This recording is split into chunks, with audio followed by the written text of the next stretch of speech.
जी धन्यवाद।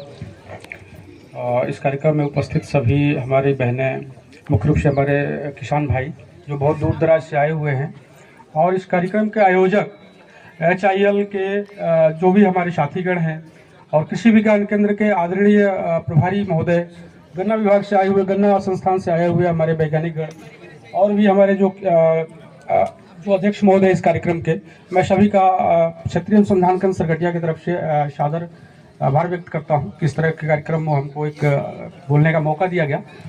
तो अभी हम चर्चा करेंगे, बहुत संक्षेप में चर्चा करेंगे। बहुत मूल्यवान विषय है जिसको सबको जरूरत है, क्योंकि ये शहद केवल दुकानों तक ही सीमित रह गया है। सभी लोग शहद को दुकान तक ही जानते हैं और जाते हैं दुकान से शहद खरीद करके लाते हैं और खा लेते हैं, और बीमारी के रूप में ही हम देखते हैं कि मुख्य तौर पर इस्तेमाल होता है शहद का।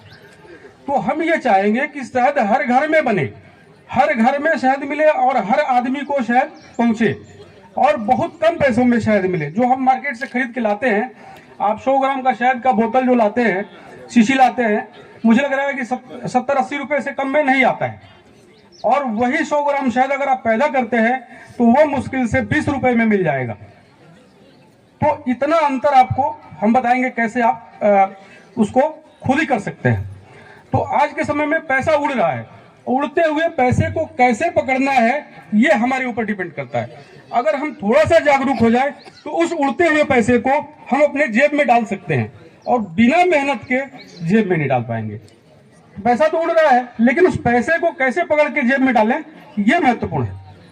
तो उसी क्रम में हम बताते हैं कि जो भी आप काम करते हैं, जैसे मान लीजिए खेती आप बहुत समय से करते हुए आ रहे हैं, और उस खेती के साथ साथ आप उत्पादन ले रहे हैं, तो उसी उत्पादन के साथ साथ अगर हम मधुमक्खी पालन को करते हैं, जैसे गौ पालन करते हैं, भैंस पालन करते हैं, यानी पशु पालन करते हैं, तो उसी का ही एक अंग है कि मधुमक्खी पालन किया जाए।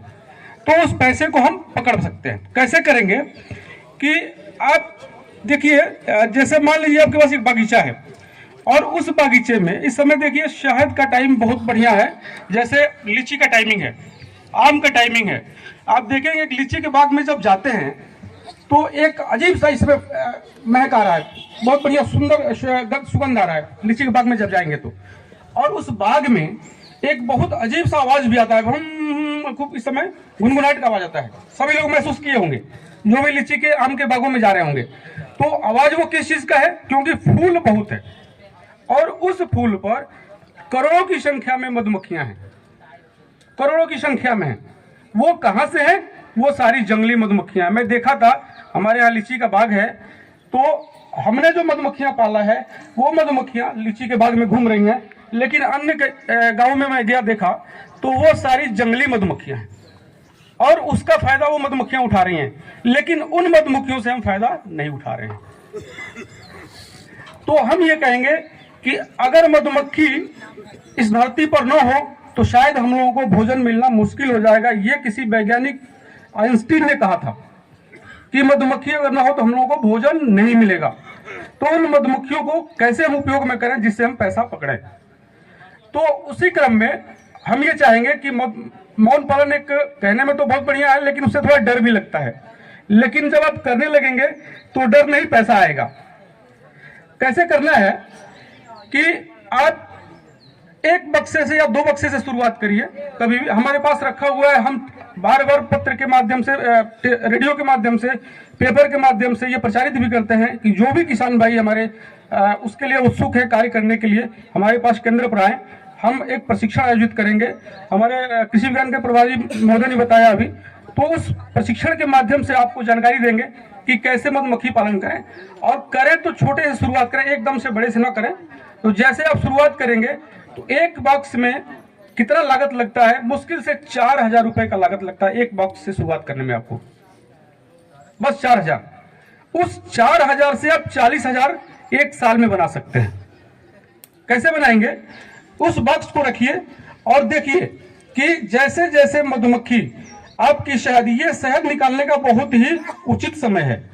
हमारे बॉक्स में जाकर के देखेंगे तो शहद भरा हुआ है। हम अभी छोड़े हुए हैं, उसको निकालेंगे जब अभी जो फूल का टाइमिंग है खत्म हो जाएगा, तुरंत निकालेंगे तो उसको हम बेचेंगे। ठीक है, तो एक बॉक्स से 4,000 रुपए का लागत से आप शुरुआत करें, ठीक।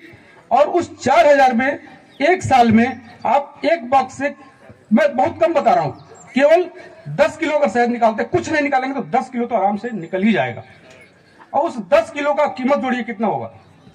अगर आप 400 रुपए किलो भी बेचते हैं, क्योंकि आपका शहद जो होगा पूर्ण रूप से शुद्ध होगा, और आप बेचेंगे तो हमको लग रहा है कि हर आदमी खरीदने के लिए आएगा। जो मार्केट में शहद मिल रहा है उस शहद में और आपके शहद में बहुत का अंतर मिलेगा, क्योंकि आप पूर्ण रूप से शुद्ध पैदा कर रहे हैं। तो उस शहद को आप जब बेचेंगे तो 400 रुपए से कम किलो का नहीं बिकेगा वो। और वो शहद एक चम्मच अगर खा लीजिए तो अगर खांसी आपको अच्छा खासा हुआ है तो वो एक चम्मच काफी है खांसी के लिए, शहद है तो निकल जाएगा। और लागत कितना लगा था? 4,000। तो 10 दिनों में उस 4,000 को आप निकाल लिए। फिर 10 से 15 दिनों में अगर फूलों की स्थिति, भोजन की स्थिति मधुमक्खियों की अच्छी है, फिर 4 से 5,000 रुपए आराम से निकल जाएंगे। तो कितना फायदा हो गया देखिए, जस्ट डबल हो गया ना, एक ही से 2 महीने में किया तो आपने। तो इस प्रकार से आप मधुमक्खी पालन से बहुत बढ़िया आय अर्जित कर सकते हैं। उसके अलावा छोटे छोटे फायदे मैं बता रहा हूं जो हमको दिखता नहीं है, ये तो एकदम प्रत्यक्ष रूप से दिख रहा है कि शहद बिक गया। उसके अलावा मोम भी बेच सकते हैं, जो उसमें मोम निकलता है। उसके अलावा एक प्रोपोलिश होता है जो कि जितने होते हैं, जो हम जो माताएं बहनें लगाती हैं मोस्टली, तो वो भी जब निकलता है मौन मधुमक्खी पालन से, तो उसको भी बेच करके आप एक अतिरिक्त आमदनी प्राप्त कर सकते हैं। आप कॉलोनी बेच करके, कॉलोनी, जैसे कॉलोनी का मतलब क्या हुआ, आप देखेंगे कि मौन पालन जब मौन पालन करते हैं तो एक बॉक्स में जब बॉक्स भर जाता है तो बॉक्स का डिवाइडेशन होता है, यानी मधुमक्खियां विभाजित हो जाती हैं, तो उससे नया कॉलोनी बनता है। तो नया कॉलोनी बनता है तो आप एक बॉक्स से 2 कॉलोनी साल भर में मिल जाएगा। 2 कॉलोनी का मतलब 4,000, कितना में खरीद के लाए थे आप? 4,000 में। तो 2 कॉलोनी बनाएंगे तो कितने में बिकेगा? 8,000 में। लगाया आपने कितना? 4,000। शहद से कितना मिला? 8,000। और कॉलोनी बेचने में कितना मिला? 8,000। कितना हो गया? 16,000 रुपए एक साल में आपने निकाल दिया। है कोई धंधा जो इतना देगा? इसके लिए क्या चाहिए आपको? कोई जमीन चाहिए? बस 1 स्क्वायर मीटर जमीन चाहिए आपको, कुछ नहीं चाहिए। उनको अलग से कुछ आपको देना भी नहीं है, वो खुद ही खाएंगे। जैसे गाय रखे हैं, भैंस रखे हैं, तो उनको हम रोज अगर घास ना दे तो वो नहीं रह पाएगी। लेकिन उनको आपको कुछ देने की जरूरत नहीं है। उनको घर में रख दीजिए, वो खुद ही अपना भोजन इकट्ठा करेंगे और आपके लिए भोजन बनाकर देंगे, वो शहद देंगे। तो इस तरह से पैसे को पकड़ना है। तो ये तो रहा प्रत्यक्ष फायदा, ठीक। एक अप्रत्यक्ष फायदा मैं बताता हूं, जो अगर ना हो तो शायद हमें भोजन भी न मिले। आप देखते हैं सरसों के खेत में जाते हैं या लीची के खेत, लीची में बताया कि लीची में जाते हैं तो इस समय बहुत आवाज हो रहा होगा।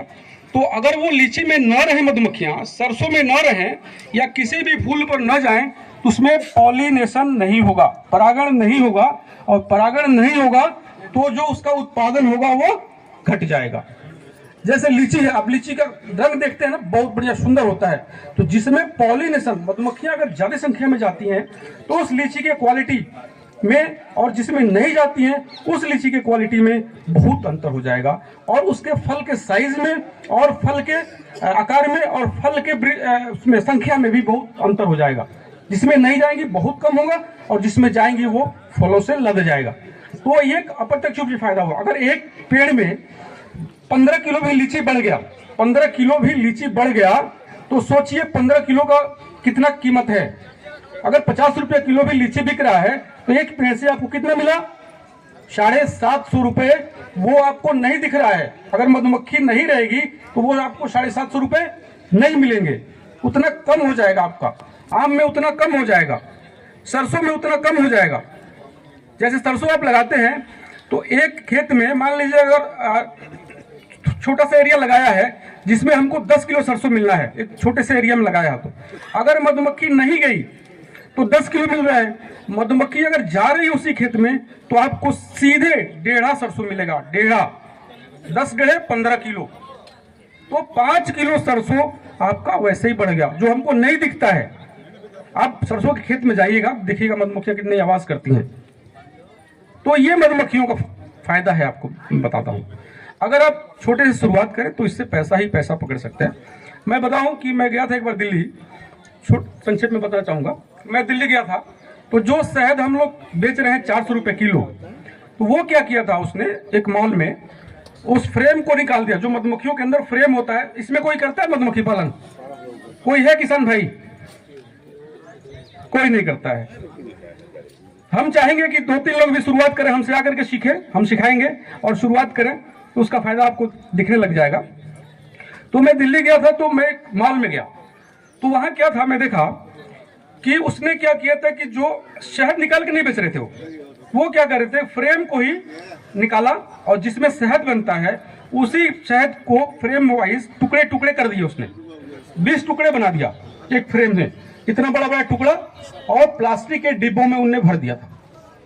और उस टुकड़े को वो कितने में बेच रहे थे? 150 रुपए में। उसमें शहद कितना निकला होगा? अगर वैसे निकालेंगे तो मुश्किल से 250 ग्राम से 300 ग्राम शहद निकलेगा, लेकिन वो टुकड़े में करके बेच रहे थे। तो एक फ्रेम में 10 टुकड़ा बनाया था और एक टुकड़े का कीमत उसने 150 रुपए रखा था। 1500 रुपए उसने उसी फ्रेम से कमा लिए, जिसको हम 100 रुपए में नहीं बेच पाते हैं। तो ये स्ट्रेटेजी है पैसा कमाने का उनका, और शुद्ध का शुद्ध है। हर आदमी बड़े प्रसन्नता से खरीद रहा था। मैं खुद ही देख करके आश्चर्य हो गया। वहां मैं गया तो आश्चर्यचकित हो गया कि 100 रुपए के सामान को बेचने के शैली की वजह से 1500 रुपए निकाल रहे थे। वो 100 से 1500 बना रहे थे, एकदम शुद्ध दे रहे थे। हर आदमी बहुत खुशी होकर के खरीद रहा था। तो ये पैसा पकड़ने का कला है, पैसे को पकड़ना जान रहे थे वो। तो मैं उनसे मिला, पूछा भी कि कैसे आप करते हैं, हम भी चाहते हैं करना। तो उन्होंने बताया कि कुछ इसमें टेक्निक नहीं है अलग से, बस उसी चीज को हम खाली डिब्बे में कर दिए हैं और लेबल लगा दिए हैं, बस इतना ही किए हैं। तो 100 को 1500 बना रहे हो खाली इतना करके। तो हम क्यों नहीं कर सकते हैं? आप भी कर सकते हैं, आपके अंदर भी वो कला है, बस जरूरत है हमें सीखने की। अब थोड़ा सा हिचकिचाहट होता है, कहाँ से सीखे? तो हम लोग, आप ही लोगों के लिए तो है यहाँ। जब चाहिए आइए, किसी भी कार्य दिवस में आइए, छुट्टी के दिन भी आइए, हम छुट्टी के दिन भी मौजूद रहते हैं। हाँ, छुट्टी के दिन भी हम बताएंगे।